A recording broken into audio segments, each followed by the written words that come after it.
Our primary business is the evaluation of the strength of a conclusion on the evidence offered, and that's a perfectly general skill. We're particularly interested in arguments around controversial questions that nobody else wants to ask. From a teaching point of view, philosophy will teach into the program in international studies.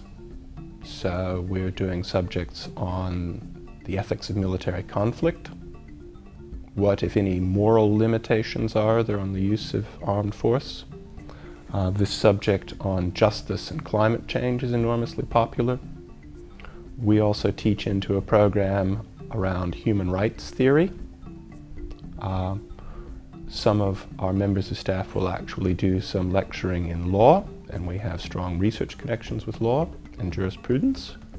We also collaborate with people who are in information technology and in science. And of course we work, I in particular work with people who do history, because my particular patch is the history of philosophy and classics. But yeah, philosophy is engaged with a variety of other disciplines around the university, both in a teaching capacity and also in a research capacity.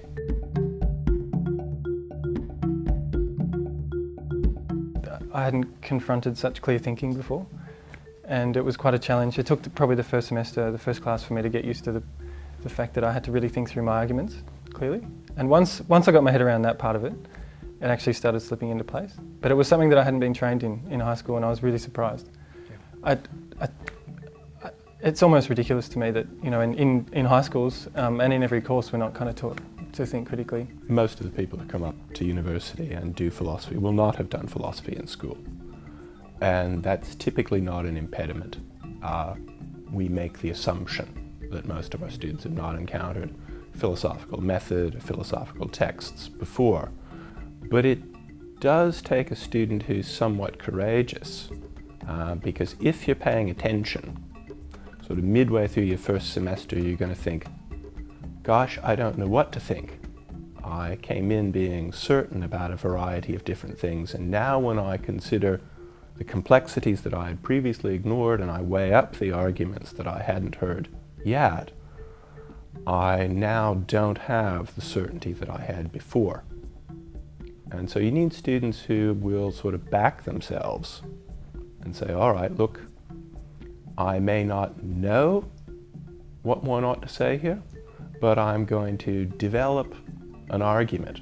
I'm going to follow the evidence where I think most of the evidence lies and put in an essay that way. And that's exactly what we're hoping and expecting that students will do. It's enabled me to engage with people that are, I suppose, in renewable energy development, which is kind of some work I'm doing, which I've been doing for a couple of years. You know, you do come into a lot of conflict with people. So you think having an argument at work now is not a bad thing for you professionally, and it's not a bad thing for the business? No, it's a good thing. Yeah, because you now think an argument consists in the exchange of reasons and evidence and reaching an all things considered judgment.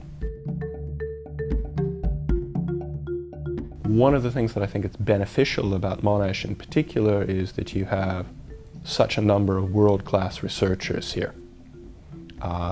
Many of my colleagues are the first people you would think of when you think of particular philosophical problems. And I think that students get a sense of being on the cutting edge of knowledge by being around people who are on the cutting edge of research.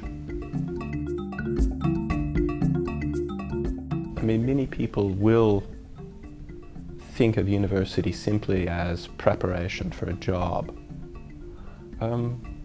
But actually, your future is rather more than your job. And ideally, you should think about university as preparation for a life, and an interesting one as well.